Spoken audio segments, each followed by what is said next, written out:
class. This is a rundown of a little bit more about methods.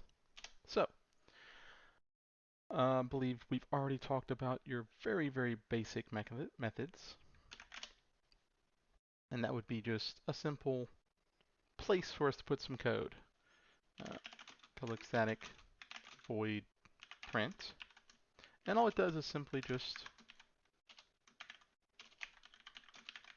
print something on the screen.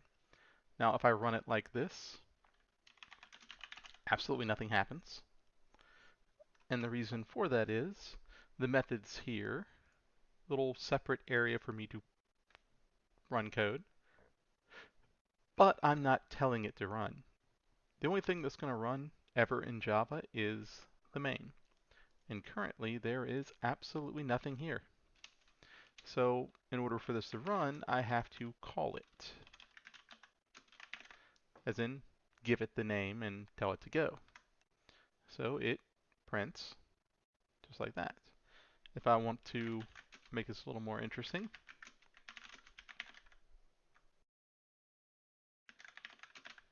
I can give it something and print that thing that I gave it. Now in this case, I'm giving it an argument, is what this is called. So when I run print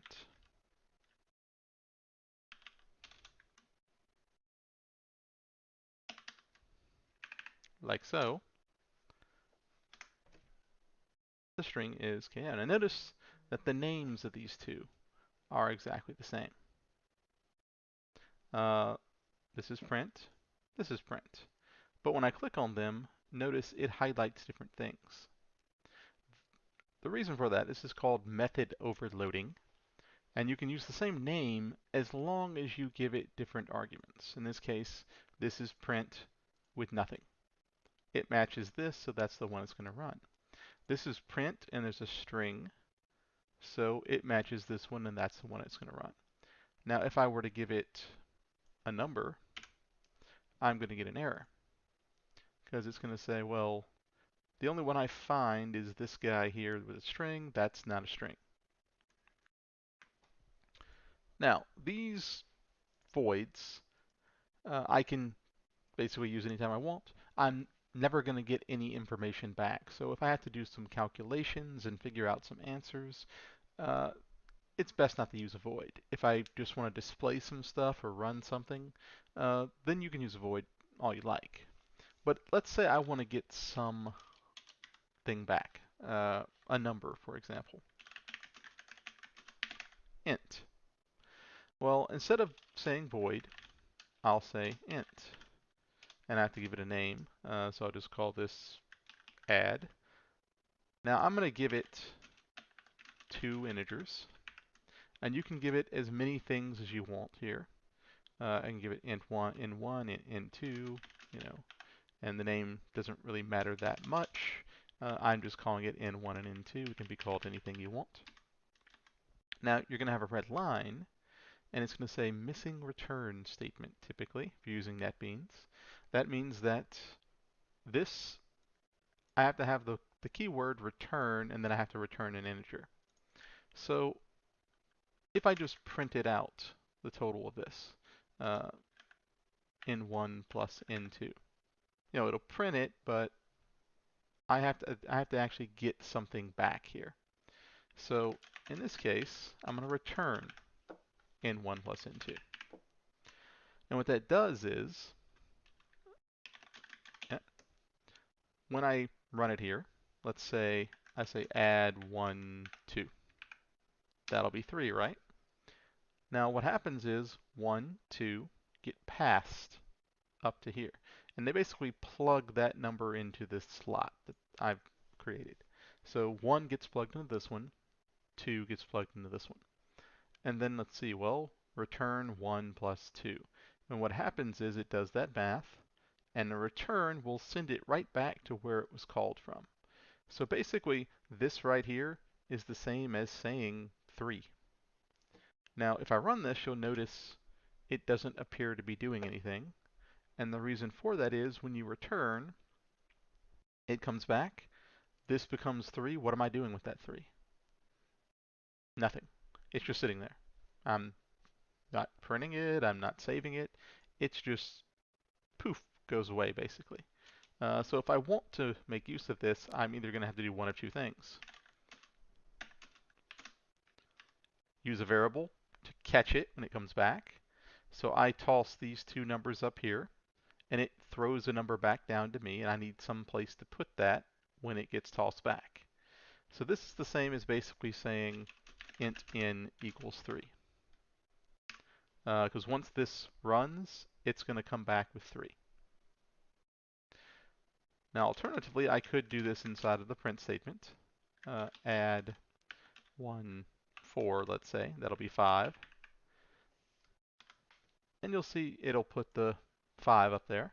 Now I'm not printing the 3 so you don't see it, but if I swap this out with n, you would.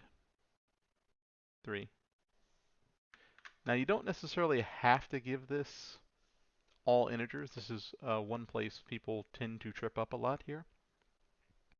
They think this is an int, everything I give it has to be an int. Well, no, I could come up here and, give it a string if I wanted to as well.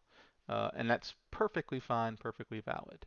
Or, alternatively, I could say this is public static int, and I can give it 2 strings. You don't have to give it ints just because it's returning an int. Let's say I'm giving it an integer, and I have a menu to pick from, and I'm going to return, words depending on what they pick.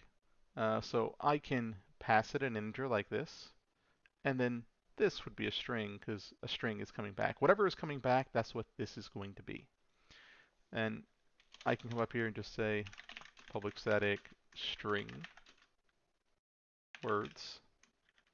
I can give it an int, and that's perfectly fine as long as I return a string. It's perfectly allowed, although this really isn't doing much. No matter what I give it, it's going to return Bill, but you kind of get the idea. This can be a string, that can be an int. I can have a mix. I can have 1,000. Well, never quite tried 1,000 variables, but you can have as many as you want for the most part. You just use a comma, add another one, comma, add another one. Whatever you need to give it, you give it. Technically, you usually don't see more than a couple of variables in a method. If you have to pass it like 10 or 20 or something, you're getting a bit ridiculous. But I mean, it's possible that something could require that much. But this is your basic methods. From this point on in the class, basically what happens is instead of us trying to, fill this main and make it larger and larger, we start taking parts out, putting them in the methods. And this helps tremendously when we have errors, when we have issues. If, let's say, I got an error that said, something happened here when I tried to print KO. Well, where did I do that? This right here. That narrows down where that error is and makes it a lot easier to find than if I just had every single thing in the main. So one of the big uses for methods is debugging. I can separate some of the code, and if there's an error, I can go to that smaller area and fix it. The other thing is obviously I can basically summon thousands of lines of code with a single line now, which is particularly useful. And if you get into something called recursion, it gets even more useful. That's where you can basically make a method call itself a million times until it finishes doing whatever it needs to do. But that is another topic. So this is just a quick rundown on methods, the public static void type and the type that return stuff.